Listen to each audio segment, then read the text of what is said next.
පොඩි වෙනස්ම විදිහේ වීඩියෝ එකක්. අපි මේ හදන්නේ මාළු කරියක්, කහ පරව මාළු කරියක්. ඉතින් මේක හදන්නේ වෙනස්ම තැනක ඉඳගෙන. ඉතින් මේ වෙනකොට ඔයාලා දන්නවා thumbnail එක දැක්කනම් මම මේ මාළු කරිය හදන්නේ කොහෙද කියලා. එහෙනම් අපිත් එක්ක දිගටම එකතු වෙලා ඉන්න.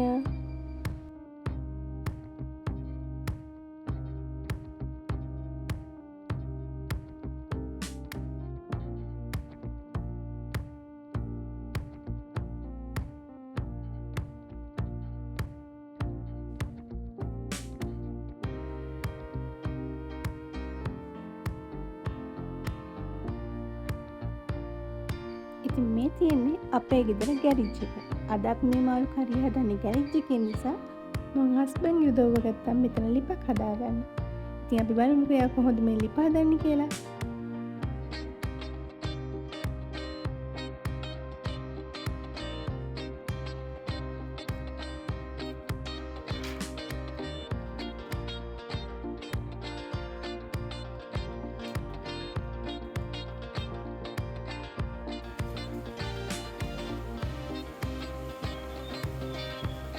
ඔන්න ඉතින් අපි දැන් බලමු මාළු කරිය හදන විදිහ.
ඔන්න දැන් ඉතින් අපි මාළු කරිය හදලා ඉවරයි. ඉතින් ඔයාලත් මේ වගේ හදලා රසද කියලා මට කමෙන්ට් එකක් පහලින් දාන්න අමතක කරන්න එපා. එහෙනම් මේ වගේ තවත් අලුත් වීඩියෝ එකකින් එකතු වෙනකන් හැමෝම පරිස්සමින් ඉන්න.